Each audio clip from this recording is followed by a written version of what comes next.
ಓಂ ಶಾಂತಿ. ದಿನಾಂಕ 19/6/2025. ಪ್ರಾತಃ ಮುರಳಿ. ಓಂ ಶಾಂತಿ. ಬಾಬ್ದಾದ ಮಧುಬನ. ಇಂದಿನ ಪರಮಾತ್ಮನ ಮಹಾವಾಕ್ಯಗಳಾಗಿದೆ. ಪರಮಾತ್ಮ ತಂದೆ ತಿಳಿಸ್ತಾ ಇದ್ದಾರೆ, ನಾವೀಗ ಈಶ್ವರಿಯ ಸಂತಾನರಾಗಿದ್ದೇವೆ. ನಮ್ಮಲ್ಲಿ ಯಾವುದೇ ರೀತಿಯ ಅಸುರ ಗುಣಗಳು ಇರಬಾರ್ದು. ಮತ್ತು ನಮ್ಮ ಉನ್ನತಿಯನ್ನು ನಾವು ಮಾಡ್ಕೊಬೇಕು. ಮತ್ತು ನಮ್ಮಿಂದ ಯಾವುದೇ ರೀತಿ ತಪ್ಪುಗಳಾಗಬಾರ್ದು ಅಂತ ತಂದೆ ತಿಳಿಸ್ತಾ ಇದ್ದಾರೆ. ಯಾಕಂದರೆ ಈಗ ನಾವು ಸ್ವಯಂ ಪರಮಾತ್ಮನ ಸಂತಾನ ಆಗಿದ್ದೀವಿ. ಪರಮಾತ್ಮನ ಸಂತಾನ ಅಂದರೆ ಪರಮಾತ್ಮನಲ್ಲಿ ಅಸುರಿ ಗುಣಗಳು ಇರುತ್ತಾ? ಇರೋದಿಲ್ಲ. ಅವರಲ್ಲಿ ದೈವಿ ಗುಣಗಳು ಇರುತ್ತೆ. ನಾವು ಅವರ ಸಂತಾನರಾಗಿದ್ದೀವಿ ಅಂದರೆ ನಮ್ಮಲ್ಲೂ ಸಹ ಯಾವುದೇ ರೀತಿಯ ಅಸುರಿ ಗುಣಗಳು ಇರಬಾರ್ದು. ವಿಕಾರದಿಂದ ಕೂಡಿರುವಂತಹ ಗುಣಗಳು ಇರಬಾರ್ದು. ಮತ್ತು ನನ್ನ ಉನ್ನತಿಯನ್ನು ನಾನೇ ಮಾಡ್ಕೊಬೇಕಲ್ವಾ? ನನಗೇನಾದರೂ ನನ್ನಲ್ಲಿ ಪರಿವರ್ತನೆ ಅನ್ನೋದು ತಗೊಂಬರ್ಬೇಕಂದ್ರೆ ಅದು ನಾನೇ ಮಾಡಬೇಕಾಗುತ್ತೆ. ಬೇರೆಯವರು ಅದನ್ನು ಮಾಡೋದಕ್ಕೆ ಆಗೋದಿಲ್ಲ. ಆದ್ದರಿಂದ ನನ್ನಿಂದ ಯಾವುದೇ ರೀತಿ ತಪ್ಪು ಆಗಲ್ಲ ಅಲ್ವಾ? ಯಾವುದೇ ರೀತಿ ತಪ್ಪನ್ನು ನಾನು ಮಾಡ್ತಾ ಇಲ್ಲ ಅಲ್ವಾ? ಇದನ್ನು ಕರೆಕ್ಟಾಗಿ ಚೆಕ್ ಮಾಡಿಕೊಂಡು ಚೇಂಜ್ ಮಾಡ್ಕೊಬೇಕು. ಆವಾಗ ಏನಾಗುತ್ತೆ, ಆತ್ಮನ ಉನ್ನತಿ ಆಗ್ತಾ ಹೋಗುತ್ತೆ ಅಂತ ತಂದೆ ತಿಳಿಸ್ತಾ ಇದ್ದಾರೆ. ಇಂದಿನ ಪ್ರಶ್ನೆ ಆಗಿದೆ, ತಾವು ಸಂಗಮಯುಗಿ ಬ್ರಾಹ್ಮಣ ಮಕ್ಕಳಿಗೆ ಯಾವ ನಿಶ್ಚಯ ಮತ್ತು ನಶೆ ಇದೆ? ಅಂದರೆ ನಾವು ಯಾರಾಗಿದ್ದೀವಿ ಈಗ? ಸಂಗಮಯುಗದ ಬ್ರಾಹ್ಮಣರಾಗಿದ್ದೀವಿ. ಅಂದರೆ ಮುಖವಂಶಾವಳಿ ಬ್ರಾಹ್ಮಣರಾಗಿದ್ದೀವಿ. ಅಂದರೆ ಬ್ರಹ್ಮನ ಮುಖ ಕಮಲದ ಮುಖಾಂತರ ಶಿವತಂದೆ ನಮ್ಮನ್ನು ದತ್ತು ತಗೊಂಡು ನಮ್ಮನ್ನು ಬ್ರಾಹ್ಮಣರನ್ನಾಗಿ ಮಾಡಿದ್ದಾರೆ. ಇಂತಹ ಬ್ರಾಹ್ಮಣ ಮಕ್ಕಳಲ್ಲಿ ಯಾವ ಒಂದು ನಿಶ್ಚಯ ಮತ್ತು ನಶೆ ಇದೆ ಅನ್ನೋದು ಇವತ್ತಿನ ಪ್ರಶ್ನೆಯಾಗಿದೆ. ನಮ್ಮ ಮಕ್ಕಳಲ್ಲಿ ಏನು ನಿಶ್ಚಯ ಇದೆ, ಏನು ನಶೆ ಇದೆ? ನಾವೀಗ ಯಾರಾಗಿದ್ದೀವಿ? ನಾವು ಈಗ ಪರಮಾತ್ಮನ ಸಂತಾನರಾಗಿದ್ದೀವಿ. ಈಶ್ವರೀಯ ಸಂಪ್ರದಾಯದವರಾಗಿದ್ದೀವಿ. ಈ ನಶೆಯ ಜೊತೆ ಏನಾಗುತ್ತೆ, ನಾವು ಇಲ್ಲಿ ಏನಾಗ್ತೀವಿ ಅನ್ನುವಂತಹ ನಶೆಯೂ ಸಹ ಇರುತ್ತೆ. ಮೊದಲನೇ ನಶೆ ಏನು? ನಾನು ಯಾರಾಗಿದ್ದೀನಿ? ಈಶ್ವರೀಯ ಸಂಪ್ರದಾಯಕ್ಕೆ ಸೇರಿದವ ಆಗಿದ್ದೀನಿ. ಎರಡನೆಯದು ಯಾವುದು? ನಾನು ಇಲ್ಲಿ ಏನಾಗ್ತೀನಿ? ಸ್ವರ್ಗವಾಸಿ ಆಗ್ತೀನಿ. ವಿಶ್ವಕ್ಕೆ ಮಾಲೀಕನಾಗ್ತೀನಿ.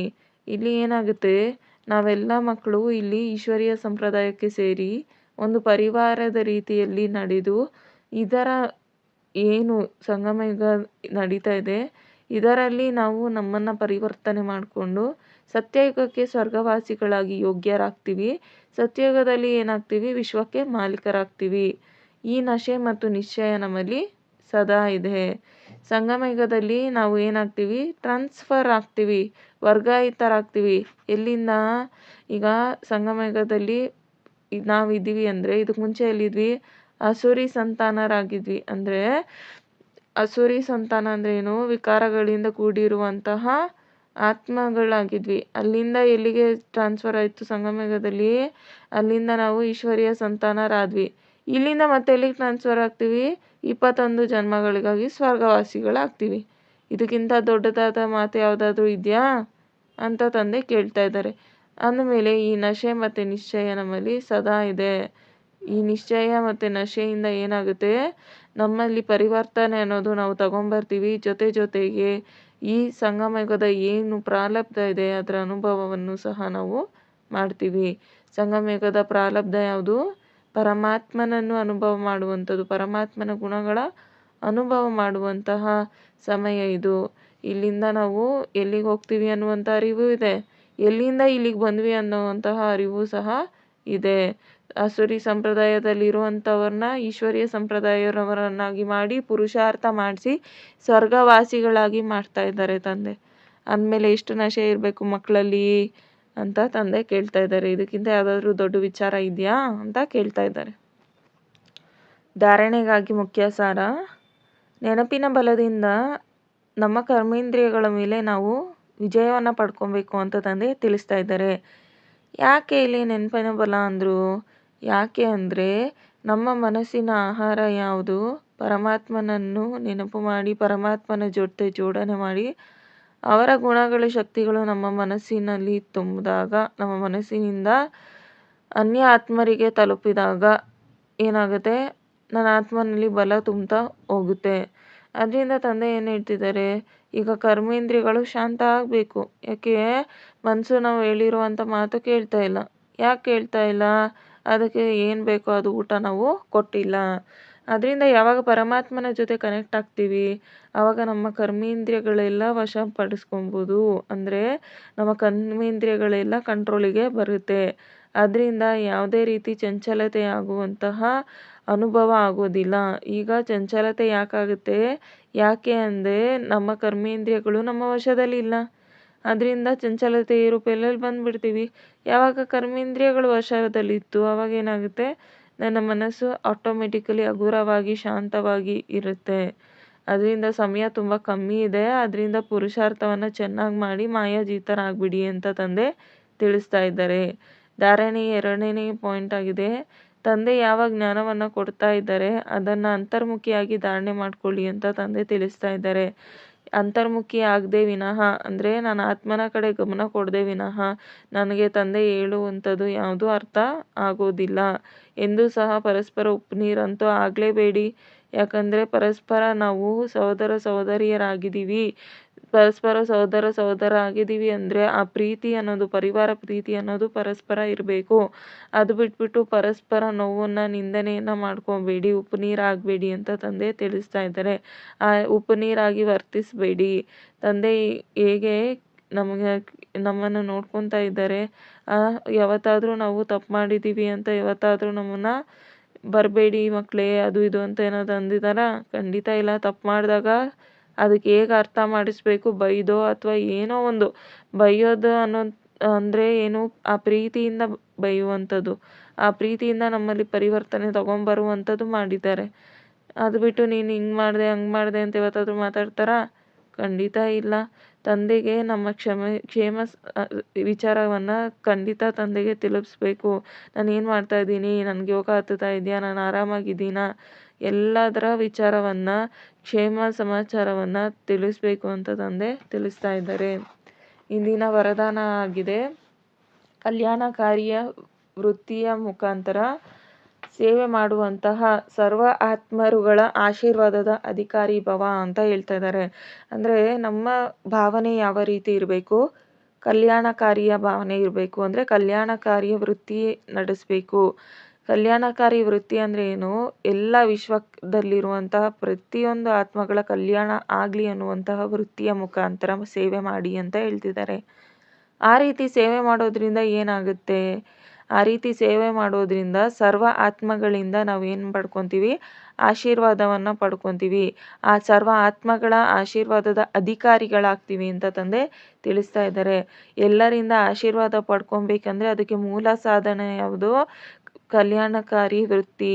ಅಂದರೆ ಯಾವಾಗ ನಾನು ವಿಶ್ವ ಕಲ್ಯಾಣಕಾರಿ ಆಗಿದ್ದೀನಿ ಅನ್ನುವಂಥ ಲಕ್ಷ್ಯ ಇರುತ್ತೆ, ಅಥವಾ ವಿಶ್ವ ಕಲ್ಯಾಣಕಾರಿ ಆಗಿದ್ದೀನಿ ಅನ್ನುವಂಥ ಸ್ಮೃತಿ ಇರುತ್ತೆ, ಆವಾಗ ಏನಾಗುತ್ತೆ? ಅಕಲ್ಯಾಣ ಕರ್ತವ್ಯ ಮಾಡುವಂತಹ ಯಾವುದೇ ರೀತಿ ಚಾನ್ಸಸ್ಸು ಅಥವಾ ಅವಕಾಶಗಳನ್ನು ನಾನು ಕೊಡೋದಿಲ್ಲ. ಅಂದರೆ ನನ್ನಿಂದ ಯಾವುದೇ ರೀತಿ ಅಕಲ್ಯಾಣವಾದ ಕಾರ್ಯಗಳು ಅಥವಾ ಕರ್ತವ್ಯಗಳು ಆಗೋದಿಲ್ಲ. ಹೇಗೆ ಅಂದರೆ ಈಗ ಕಾರ್ಯ ಆಗುತ್ತೆ ಅಂದರೆ ನಮ್ಮಲ್ಲಿ ಏನಾಗ್ತಾ ಹೋಗುತ್ತೆ? ಧಾರಣೆ ಆಗ್ತಾ ಹೋಗುತ್ತೆ. ಯಾವ ರೀತಿ ಧಾರಣೆ ಆಗ್ತಾ ಹೋಗುತ್ತೆ? ನಮ್ಮಲ್ಲಿ ಈಗ ಒಂದು ವೇಳೆ ನಾವು ಈಗ ಒಳ್ಳೆ ಕೆಲಸವನ್ನು ಮಾಡ್ತಾ ಇದ್ದೀವಿ ಅಂದರೆ ನಾವು ಅದ್ರ ಪ್ರಕಾರನೇ ಏನು ಮಾಡ್ತೀವಿ? ನಮ್ಮಲ್ಲಿ ಪರಿವರ್ತನೆಯನ್ನು ತಗೊಂಬಂದು ಆ ಕರ್ಮಕ್ಕೆ ಯೋಗ್ಯರನ್ನಾಗಿ ನಮ್ಮನ್ನು ನಾವು ತಯಾರು ಮಾಡ್ಕೊತೀವಿ. ಈಗ ಒಂದು ವೇಳೆ ಕಾರ್ಯ ನೆನಪಿದ್ದಾಗ ಸದಾ ನಾವು ದಯಾಹೃದಯಿ ಅಥವಾ ಸದಾ ನಾವು ಮಹಾದಾನಿಗಳಾಗ್ಬಿಡ್ತೀವಿ. ಅಂದರೆ ಈಗ ಒಂದು ಕಾರ್ಯ ನಮ್ಮಲ್ಲಿ ನೆನಪಿನಲ್ಲಿದ್ದಾಗ ಏನಾಗುತ್ತೆ? ಯಾವ ಕಾರ್ಯ ವಿಶ್ವ ಕಲ್ಯಾಣಕಾರಿಯಾಗಿದ್ದೀನಿ ಅನ್ನುವಂಥದ್ದು ನೆನಪಿನಲ್ಲಿ ಇದ್ದಾಗ ಏನಾಗುತ್ತೆ? ನಮಗೆ ಯಾರು ಬಂದರು ನಮ್ಮ ಎದುರುಗಡೆ, ನಾವು ಅವರ ಪ್ರತಿ ಯಾವ ದೃಷ್ಟಿಯನ್ನು ಇಟ್ಕೊತೀವಿ? ದಯಾಹೃದಯಿಗಳಾಗಿ, ಮಹಾದಾನಿಗಳಾಗಿ ದೃಷ್ಟಿವೃತ್ತಿಯನ್ನು ಇಟ್ಕೊತೀವಿ. ಪ್ರತಿಯೊಂದು ಹೆಜ್ಜೆಯಲ್ಲೂ ಸಹ ಕಲ್ಯಾಣಕಾರಿ ವೃತ್ತಿಯಿಂದನೇ ನಡಿತೀವಿ. ನನ್ನತನ ಅನ್ನುವಂಥದ್ದು ಬರೋದಿಲ್ಲ. ಬರೀ ನಿಮಿತ್ತ ಭಾವನೆ ಇರುತ್ತೆ ನಮ್ಮಲ್ಲಿ. ನಿಮಿತ್ತ ಭಾವನೆ ಅಂದರೆ ಏನು? ನಾವು ಇಲ್ಲಿ ಬರೀ ಪಾತ್ರ ಮಾಡೋದಕ್ಕೆ ಬಂದಿದ್ದೀವಿ. ಇಲ್ಲಿ ತಂದೆ ನನ್ನ ಮುಖಾಂತರ ಪ್ರತಿಯೊಂದನ್ನು ಮಾಡ್ತಾ ಇದ್ದಾರೆ. ನಾನು ಇಲ್ಲಿ ಬರೀ ತಂದೆಗೆ ಒಂದು ಸಾಧನ ಆಗಿದ್ದೀನಿ ಅಷ್ಟೇ. ಇಲ್ಲಿ ನಂದು ಅನ್ನುವಂಥದ್ದು ಏನೂ ಇಲ್ಲ ಅನ್ನುವಂತಹ ಭಾವನೆ ನಮ್ಮಲ್ಲಿ ಇರುತ್ತೆ. ಇಂತಹ ಸೇವಾದಾರಿಗಳು ಏನು ಮಾಡ್ತಾರೆ? ಸೇವೆಯ ಪ್ರತಿಫಲದಲ್ಲಿ ಸರ್ವ ಆತ್ಮಗಳ ಆಶೀರ್ವಾದದ ಅಧಿಕಾರಿಗಳನ್ನು ಪಡ್ಕೊಂಡ್ಬಿಡ್ತಾರೆ. ಅಂದರೆ ಈ ರೀತಿ ಯಾರು ವಿಶ್ವ ಕಲ್ಯಾಣಕಾರಿಗಳಾಗಿರ್ತಾರೆ ಅವರು ಸೇವೆಯ ಪ್ರತಿಫಲ ಏನಿರುತ್ತೆ ಅಂದರೆ ಅವರು ಸರ್ವ ಆತ್ಮಗಳ ಆಶೀರ್ವಾದದ ಅಧಿಕಾರ ಪ್ರಾಪ್ತಿ ಆಗ್ಬಿಡುತ್ತೆ ಅವ್ರಿಗೆ ಅಂತ ತಂದೆ ತಿಳಿಸ್ತಾ ಇದ್ದಾರೆ. ಇಂದಿನ ಸ್ಲೋಗನ್ ಆಗಿದೆ, ಸಾಧನಗಳ ಆಕರ್ಷಣೆ ಸಾಧನೆಯನ್ನು ತುಂಡು ಮಾಡಿಬಿಡುತ್ತದೆ ಅಂತ ಹೇಳ್ತಾ ಇದ್ದಾರೆ. ಅಂದರೆ ಸಾಧನಗಳಂದರೆ ಈಗ ಮೊಬೈಲ್ ಇರ್ಬೋದು, ಟಿ ವಿ ಇರ್ಬೋದು, ಅಥವಾ ಏನೇ ಒಂದು ಐಟಮ್ಸ್ ಇರ್ಬೋದು. ಆ ಐಟಮ್ಸನ್ನು ನಾವು ಜಾಸ್ತಿ ಉಪಯೋಗ ಮಾಡಿದರೆ ಅಥವಾ ಅದ್ರ ಪ್ರತಿ ನಮಗೆ ಅಟ್ರಾಕ್ಷನ್ ಇದ್ದರೆ ಏನಾಗುತ್ತೆ, ನಾವು ಡಿಸ್ಟ್ರಾಕ್ಟ್ ಆಗಿ ಹೋಗ್ತೀವಿ. ಹೆಂಗೆ ಡಿಸ್ಟ್ರಾಕ್ಟ್ ಆಗ್ತೀವಿ? ನಮ್ಮ ಸಾಧನೆ ಏನಿದೆ ಅನ್ನೋದನ್ನೇ ಮರ್ತೋಗ್ಬಿಡ್ತೀವಿ. ಸಾಧನಗಳಿಗೆ ಗುಲಾಮರಾದರೆ ಸಾಧನೆಯನ್ನು ತಲುಪುವುದಕ್ಕೆ ಸಾಧ್ಯ ಇಲ್ಲ ಅಂತ ತಂದೆ ತಿಳಿಸ್ತಾ ಇದ್ದಾರೆ. ಸಾಧನೆಗಳಿಗೆ ಅಟ್ರಾಕ್ಷನ್ ಆಯಿತು, ಸಾಧನೆಯನ್ನು ನೀವು ಬಿಟ್ಬಿಡ್ತೀರಾ, ಸಾಧನೆಯನ್ನು ತುಂಡು ಮಾಡ್ಕೊಂಡ್ಬಿಡ್ತೀರಾ. ಅದರಿಂದ ಎಚ್ಚರಿಕೆಯಿಂದ ಇರಿ ಅಂತ ತಂದೆ ತಿಳಿಸ್ತಾ ಇದ್ದಾರೆ. ಇಂದಿನ ಅವ್ಯಕ್ತ ಇಶಾರೆ ಆಗಿದೆ, ಆತ್ಮಿಕ ಸ್ಥಿತಿಯಲ್ಲಿರುವಂತಹ ಅಭ್ಯಾಸ ಮಾಡಿ ಅಂತರ್ಮುಖಿಗಳಾಗಿ ಅಂತ ತಂದೆ ತಿಳಿಸ್ತಾ ಇದ್ದಾರೆ. ಅಂದರೆ ಅಂತರ್ಮುಖಿ ಆತ್ಮಗಳು 3 ಪ್ರಕಾರದ ಭಾಷೆಯನ್ನು ಅನುಭವ ಮಾಡ್ತಾರಂತೆ. ಯಾವ ಭಾಷೆ? ಮೊದಲು ನಯನಗಳ ಭಾಷೆ, ಅಂದರೆ ಕಣ್ಣಿಗೆ ನೋಡಿದ ತಕ್ಷಣವೇ ಅವ್ರಿಗೆ ಅರ್ಥ ಆಗೋಗುತ್ತೆ. ಭಾವನೆಗಳ ಭಾಷೆ, ಯಾವ ಭಾವನೆಯಿಂದ ಹೇಳ್ತಾ ಇದ್ದಾರೆ. ಮತ್ತು ಸಂಕಲ್ಪಗಳ ಭಾಷೆ, ಏನು ಸಂಕಲ್ಪಗಳ ನಡೀತಾ ಇದೆ, ಅದರಲ್ಲಿ ಕಲ್ಯಾಣ ಇದೆಯಾ, ಈ 3 ಭಾಷೆಗಳನ್ನು ಅವ್ರೇನು ಮಾಡ್ಕೊಂಡ್ಬಿಡ್ತಾರೆ, ಅನುಭವ ಮಾಡ್ತಾರೆ. ಈ 3 ಭಾಷೆಗಳು ಆತ್ಮಿಕ ಯೋಗಿ ಜೀವನದ ಭಾಷೆಗಳಾಗಿದೆ ಅಂತ ತಂದೆ ತಿಳಿಸ್ತಾ ಇದ್ದಾರೆ. ಎಷ್ಟೆಷ್ಟು ನಾವು ಅಂತರ್ಮುಖಿಗಳಾಗ್ತಾ ಹೋಗ್ತೀವಿ, ಮಧುರರಾಗ್ತಾ ಹೋಗ್ತೀವಿ, ಶಾಂತ ಸ್ವರೂಪದಲ್ಲಿ ಸ್ಥಿತರಾಗ್ತಾ ಹೋಗ್ತೀವಿ, ಅಷ್ಟಷ್ಟು ಈ 3 ಭಾಷೆಗಳ ಮೂಲಕ ಸರ್ವ ಆತ್ಮಗಳನ್ನು ಅನುಭವ ಮಾಡ್ತೀವಿ ಅಂತ ತಂದೆ ತಿಳಿಸ್ತಾ ಇದ್ದಾರೆ. ಅದರಿಂದ ಈಗ ಆತ್ಮಿಕ ಭಾಷೆಗಳ ಅಭ್ಯಾಸ ಮಾಡಿ, ಈಗ ಈ ಆತ್ಮಿಕ ಭಾಷೆಗಳ ಅಭ್ಯಾಸ ಮಾಡಿ ಅಂತ ತಂದೆ ತಿಳಿಸ್ತಾ ಇದ್ದಾರೆ. ಅಂದರೆ ನಾವು ಯಾವಾಗ ಅಂತರ್ಮುಖಿಗಳಾಗಿ ಆತ್ಮಿಕ ಸ್ಥಿತಿಯಲ್ಲಿ ಇರ್ತೀವಿ, ಆವಾಗ ಈ ನಯನಗಳ ಭಾಷೆ, ಭಾವನೆಗಳ ಭಾಷೆ, ಸಂಕಲ್ಪಗಳ ಭಾಷೆ ನಮಗೆ ಈಸಿಯಾಗಿ ಅರ್ಥ ಆಗೋಗುತ್ತೆ ಅಂತ ತಂದೆ ತಿಳಿಸ್ತಾ ಇದ್ದಾರೆ. ಅಚ್ಚಾ, ಓಂ ಶಾಂತಿ. ನನ್ನ ಆತ್ಮ ಬಾಪ್ದಾದರವರಿಗೆ ಧನ್ಯವಾದಗಳನ್ನು ತಿಳಿಸುತ್ತಿದ್ದೇನೆ. ಸಂಗಮ ಯುಗದಲ್ಲಿ ಶ್ರೇಷ್ಠವಾದ ಪಾತ್ರವನ್ನು ನೀಡಿರುವುದಕ್ಕಾಗಿ ರಾಮನಿಗೆ ಧನ್ಯವಾದಗಳನ್ನು ತಿಳಿಸುತ್ತಿದ್ದೇನೆ. ನನಗೆ ಪ್ರತಿ ಹೆಜ್ಜೆಯಲ್ಲೂ ಸಹಯೋಗ ಕೊಡುತ್ತಿರುವ ನನ್ನ ತಂದೆಗೆ ಧನ್ಯವಾದಗಳು. ಮತ್ತು ಪ್ರತಿಯೊಂದರಲ್ಲೂ ಸಹ ನನಗೆ ಮಾರ್ಗದರ್ಶನ ನೀಡುವುದರ ಜೊತೆಗೆ ಅದರಂತೆ ನನ್ನ ತಂದೆ ನಡೆಸುತ್ತಿದ್ದಾರೆ. ನನ್ನನ್ನು ಪ್ರತಿಯೊಂದರಲ್ಲೂ ಸಹ ಪರ್ಫೆಕ್ಟ್ ಮಾಡ್ತಾ ಇದ್ದಾರೆ. ನನ್ನಲ್ಲಿರುವಂತಹ ಕೊರತೆಗಳು, ಬಲಹೀನತೆಗಳನ್ನು ತಂದೆ ತೆಗೆದು ನನ್ನನ್ನು ಯೋಗ್ಯನನ್ನಾಗಿ ಮಾಡಿ ನನ್ನಲ್ಲಿ ಸರ್ವಶಕ್ತಿಗಳನ್ನು ತುಂಬಿಸುತ್ತಿದ್ದಾರೆ. ಇದರ ಅನುಭವವನ್ನು ನಾನು ಪ್ರತಿದಿನ ಪ್ರತಿ ಕ್ಷಣ ಮಾಡುತ್ತಿದ್ದೇನೆ. ನನ್ನಲ್ಲಾಗಿರುವಂತಹ ಪರಿವರ್ತನೆಯನ್ನು ನೋಡಿ ನನಗೆ ಅಪಾರವಾದ ಖುಷಿ ಆಗುತ್ತಿದೆ. ಈ ರೀತಿ ಮಾಡಿರುವಂತಹ ನನ್ನ ತಂದೆಗೆ ಹೃದಯದಿಂದ ಧನ್ಯವಾದಗಳು. Thank you Bap Dada, thank you drama, thank you Ishwariya Parivar. ಅಚ್ಚಾ, ಓಂ ಶಾಂತಿ.